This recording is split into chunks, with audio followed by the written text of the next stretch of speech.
इस वक्त हमारे साथ कांग्रेस के प्रदेश अध्यक्ष दीपक बैज जी जुड़ गए हैं। बहुत स्वागत है आपका दीपक बैज जी। दीपक बैज जी, 6 घंटे से ज्यादा का वक्त बीत चुका है। पूरे छत्तीसगढ़ में 50 से ज्यादा ठिकानों पर सीबीआई की टीम इस वक्त मौजूद है। देखिए, ये कार्रवाई राजनीति से प्रेरित है। ये कार्रवाई बदले की भावना से की जा रही है, क्योंकि पूर्व मुख्यमंत्री लगातार सरकार के खिलाफ लड़ाई लड़ रहे हैं और पंजाब में प्रभारी बनने के बाद पंजाब में भी मुखर हैं। कहीं न कहीं जिस तरह से ये सरकार है, ये चाहती है कि सेंट्रल एजेंसियों के भरोसे कांग्रेस को डराना और धमकाना चाहती है, ताकि छत्तीसगढ़ में कांग्रेस, भले हम विधानसभा चुनाव हार गए, लोकसभा चुनाव हार गए, हमारे फेवर में नहीं आए, लेकिन कांग्रेस यहाँ की सरकार की नाकामी को लेकर मजबूती से लड़ रही है। सड़क के अंदर और सड़क के बाहर, विधानसभा के अंदर और सड़क के बाहर, दोनों लड़ाई कांग्रेस पार्टी मजबूती से लड़ रही है।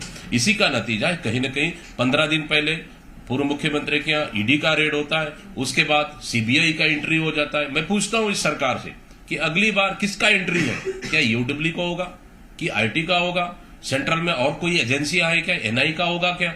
मतलब आखिर सेंट्रल एजेंसियों को भरोसे सरकार या विपक्ष को दबाना चाह रही है, डराना चाह रही है। इसके लिए कांग्रेस बिल्कुल भी डरने वाली नहीं है।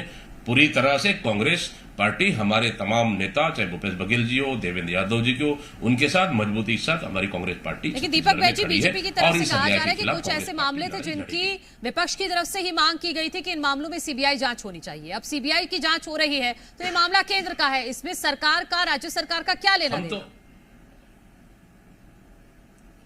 राज्य सरकार का ही तो लेना देना है इसमें। कांग्रेस ये भी तो मांग कर रही है कि अभी जो हमारा ये घोटाला, हाईवे भारतमाला प्रोजेक्ट का घोटाला, उसको भी तो सीबीआई का हम मांग कर रहे हैं, ईडी का मांग कर रहे हैं। उस पर क्यों नहीं? सरकार का स्टैंड क्या है? विधानसभा में इस मामले को उठाए। रीएजेंट स्वास्थ्य विभाग में सबसे बड़ा घोटाला हुआ है, उसको भी तो मांग कर रहे हैं ईडी और सीबीआई का जांच हो। उसका क्यों नहीं हो रहा है? उसका भी तो होना चाहिए। आखिर सरकार एक तरफ मौसेरे भाई और दूसरी तरफ आप विपक्ष को दबाओ, नहीं चलेगा। डबल राजनीति, डबल पॉलिसी बिल्कुल भी नहीं चलेगा। कांग्रेस का स्टैंड क्लियर है, सेंट्रल एजेंसियों के खिलाफ में कांग्रेस मजबूती के साथ लड़ेगी। लेकिन सिर्फ भूपेश बघेल के आवास पर ही रेड नहीं पड़ी। देवेंद्र यादव जो विधायक हैं, आईपीएस हैं, और इसके अलावा हम देख रहे हैं कि आरक्षक तक के घर पर इस वक्त रेड पड़ी है। जो सिपाही हैं, उनके घर पर भी सीबीआई की टीम इस वक्त मौजूद है। आखिर किस मामले में रेड पड़ी है? सीबीआई को इसमें खुलासा करना चाहिए, क्यों रेड पड़ी है? देवेंद्र यादव क्या इससे के पहले ईडी का रेड नहीं पड़ा था क्या? देवेंद्र यादव जी के इससे पहले ईडी का रेड पड़ा था। पूर्व मुख्यमंत्री जी के ईडी का रेड पड़ा था। आखिर क्यों? इसलिए क्योंकि अभी बिहार का चुनाव होने वाला है, आने वाला समय में पंजाब का चुनाव होने वाला है, और छत्तीसगढ़ में कांग्रेस मजबूती के साथ लड़ रही है। यहाँ की सरकार पूरी तरह से फेल हो चुकी है और पूरी तरह से यहाँ सरकार मतलब निकम्मे साबित हो चुकी है। क्या उसको बचाने के लिए इस तरह की रेड हो रही है क्या? लेकिन चाहे आप सीबीआई, मैं आपने कहा ना, सीबीआई का रेड कर लो, ईडी का रेड कर लो, आईटी का रेड कर लो, ईओडब्ल्यू का रेड कर लो, आप एनआईए का रेड कर लो, जो रेड करना है कर लो। कांग्रेस पार्टी छत्तीसगढ़ में सरकार के खिलाफ में मजबूती से साथ लड़ रही है, मजबूती के साथ लड़ेगी। इन सब कार्रवाई से कांग्रेस पार्टी डरने वाली नहीं है। बिल्कुल। और ये नरेश गुप्ता जो शिकायत करता है, एक कहा जा रहा है कि उन्होंने शिकायत की थी और उन्होंने बाकायदा एक लेटर लिखा है जिसमें पूरी जानकारी है, अधिकारियों के नाम है और उनको किस तरह से पैसों का बंटवारा होता था उसकी भी पूरा विवरण है। देखिए, ये तो एक प्रोपोगेंडा है, ठीक है। आपको लगता है कि एक मामले में सीबीआई कोर्ट ने उनको बरी कर दिया जाता है, ठीक, फिर उसमें बरी हो जाता है, फिर ईडी का रेड पड़ता है, ईडी का रेड में कुछ नहीं मिलता है, सीबीआई एंट्री हो जाती है। तो इसलिए तो हमने पूछा ना कि ये चाहते हैं अगर एक कोर्ट से बरी हो जाए तो दूसरे मामले में उनको फंसाया जाए। यही तो चल रहा है छत्तीसगढ़ में। ईडी के केस में अगर कोई बरी हो जाता है तो ईओडब्ल्यू में गिरफ्तारी हो जाती है, ईओडब्ल्यू से अगर कोई गिरफ्तारी से बरी हो जाता है तो सीबीआई का एंट्री हो जाती है। अब किसकी एंट्री होगी, मैं पूछना चाह रहा हूं। ईडी का एंट्री हो गया, सीबीआई का एंट्री हो गया, आने वाला समय में किसका एंट्री होगा? सरकार बता दे अभी से। आखिर क्या मिला ईडी का एंट्री, ईडी के जांच से? कुछ नहीं मिला। ये डराने की राजनीति नहीं है तो क्या है? इससे ज्यादा भ्रष्टाचार तो मध्य प्रदेश में हो रहा है, इससे ज्यादा भ्रष्टाचार तो महाराष्ट्र में हुआ है इनकी सरकार में, इससे ज्यादा भ्रष्टाचार बीजेपी शासित राज्यों में हुआ, वहां पे क्यों नहीं? लेकिन दीपक भाई जी, सरकार की तरफ से, बीजेपी की तरफ से कहा जाता है कि जब कर नहीं तो डर नहीं, अगर कुछ नहीं किया और एजेंसी जांच कर रही है तो फिर क्या दिक्कत है? करना चाह रहे हैं, कोई दिक्कत नहीं है। एजेंसी का हर तरह से सहयोग करते हैं, सहयोग करने को तैयार है, लेकिन फिर डराने का राजनीति क्यों? क्या ईडी सहयोग नहीं किए क्या? पूर्व मुख्यमंत्री भूपेश बघेल जी का बयान देखिए, ईडी के मामले में भी ईडी गई घर में कुछ नहीं मिला, उसके बाद भी उन्होंने कहा कि जब भी समन आएगा तो निश्चित रूप से हम ईडी के पास जाएंगे। ये चीज शुरू से कहते आ रहे हैं, फिर ये जबरन का कार्रवाई क्यों? ये जबरन कार्रवाई क्यों? अभी भी बोल रहे हैं, अभी भी सीबीआई गई है, जांच कर रही है, कोई दिक्कत नहीं, जांच कर ले, उस पर भी मदद करने को तैयार है, लेकिन ये डराने और धमकाने और ये बदले की भावना से राजनीति करना बंद करिए डबल इंजन की सरकार। आप गए हैं, आप मिले हैं भूपेश बघेल जी से आज? बहुत जल्दी जाएंगे, बहुत जल्द जाएंगे। अभी हम लोग की बैठकें चल रही है, इसके बाद आने वाला समय में सेंट्रल एजेंसी के खिलाफ में कैसे लड़ाई लड़ना है उसके लिए कांग्रेस पार्टी जल्दी ही बड़ी रणनीति तय करेगी, और निश्चित रूप से आने वाले समय में ये सेंट्रल एजेंसी के खिलाफ में कांग्रेस बड़ी लड़ाई लड़ने जा रही है, और निश्चित रूप से अभी थोड़ी देर में हम लोग भी जाएंगे। क्योंकि छत्तीसगढ़ में सीबीआई की सबसे बड़ी रेड है दीपक भाई जी, तो और खासतौर पर इसमें कांग्रेस से जो जुड़े नेता हैं उनके यहां पर सीबीआई के अधिकारी इस वक्त मौजूद हैं, तो आने वाले समय में क्या स्ट्रैटेजी कांग्रेस की तरफ से होने वाली है? क्योंकि आज बैठक भी है आपकी दिल्ली में, और उसके लिए भूपेश बघेल जाने वाले हैं। बिल्कुल, हम लोगों ने तो देखिए पिछले दिन 19 तारीख को हम लोग की बैठकें हो चुकी है पॉलिटिकल अफेयर कमेटी की। हमारे माननीय सचिन पायलट जी उपस्थित थे उस कमेटी में, और छत्तीसगढ़ के तमाम वरिष्ठ नेता उपस्थित थे, पूर्व मुख्यमंत्री भूपेश बघेल जी उपस्थित थे, और तमाम बड़े नेता रहे। उसमें तय हो चुकी है कि कांग्रेस पार्टी आने वाला समय में इस सेंट्रल एजेंसियों के दुरुपयोग के खिलाफ में मजबूती के साथ लड़ेगी। कहीं उसी का असर तो नहीं कि सरकार पहले से डरी हुई है, कि सरकार अपनी नाकामियों को छुपाने के लिए, पूरे वर्तमान मुद्दों को भटकाने के लिए पूरे देश में अलग अलग तरह के माहौल पैदा किए जा रहे हैं। जहां माहौल नहीं बन पा रहा है वहां ईडी सीबीआई को भेज दो, वहां रेड कर दो, ताकि मुद्दे से भटका दो, कांग्रेस के नेताओं को उलझा के रख दो। ये तरह की इनकी कार्रवाई है।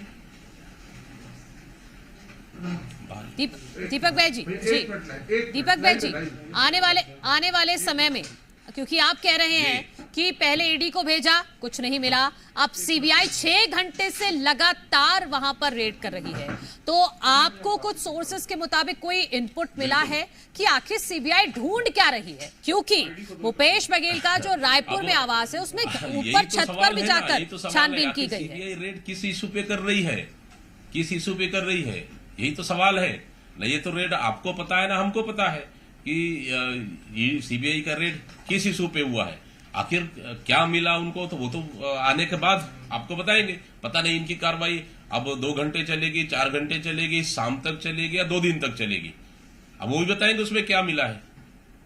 इस कार्रवाई के बीच भूपेश बघेल जाएंगे दिल्ली, क्योंकि शाम का शायद उनका जाने का कार्यक्रम है। ये राजनीतिक कार्रवाई है, राजनीतिक कार्रवाई से कांग्रेस नहीं डरेगी।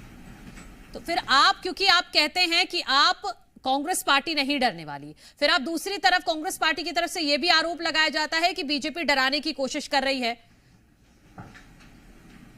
यही तो आपको समझना पड़ेगा, डराने की कोशिश कर रही है लेकिन कांग्रेस नहीं डरेगी। क्या जिस तरह से एक के बाद एक रेड हो रही है, या कोर्ट का रुख करेगी कांग्रेस पार्टी? क्यों नहीं, देखिए ये तो न्यायालयीन प्रक्रिया है। न्यायालयीन प्रक्रिया में कहीं ना कहीं भारतीय जनता पार्टी और उनकी सरकार मुंह की बल गिरी है। अभी एक मामले में सीबीआई कोर्ट ने उनको बरी कर दिया, अभी संज्ञान में ये आया है कि ऊपर से उनको सीबीआई को बत्ती पड़ा है, इसलिए उस कोर्ट में फिर रिवीजन करने जा रही है सीबीआई।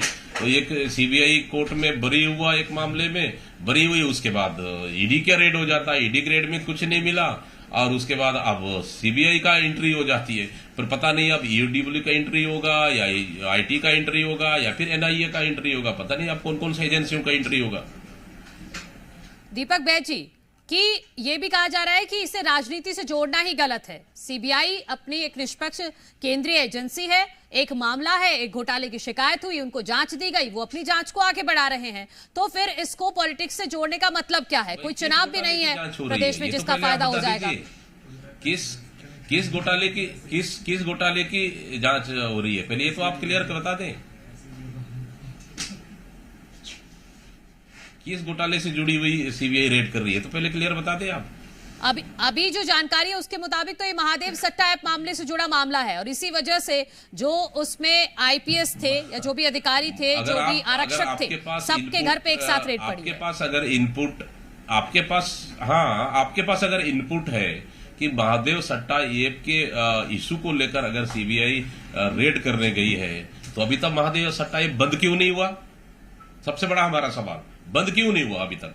क्योंकि ये तो बड़ा दावा करते थे कि डबल इंजन की सरकार है, 1.5 साल होने जा रही है डबल इंजन की सरकार छत्तीसगढ़ में, 1.5 साल तक आपकी राज्य में भी आपकी सरकार, केंद्र में भी आपकी सरकार, फिर क्यों बंद नहीं हुआ महादेव सट्टा ऐप? ये तो बड़ा दावा करते थे कि सौरभ चंद्राकर दुबई में गिरफ्तार हो गया। आखिर कहां है सौरभ चंद्राकर? वो तो वहां पे प्रदीप मिश्रा सद कथा सुन रहा था वहां पे। तो सरकार क्या कर रही है, मैं पूछना चाहता हूं आपके माध्यम से कि राज्य में आपकी सरकार, केंद्र में आपकी सरकार, आपके हमारे प्रधानमंत्री, आपके नहीं हमारे प्रधानमंत्री विश्व गुरु हैं, पूरे विश्व के गुरु हैं, फिर क्यों नहीं ला पाए आप सौरभ चंद्राकर को? दुबई में आप उनको गिरफ्तार भी कर लेते हैं, ये सरकार ने यहां बड़ा दावा किया गिरफ्तार कर लिए हैं, तो अभी तक कहां है सौरभ चंद्राकर? हम भी ढूंढ रहे हैं उनको, बल्कि आपको इस पे मदद करना चाहिए।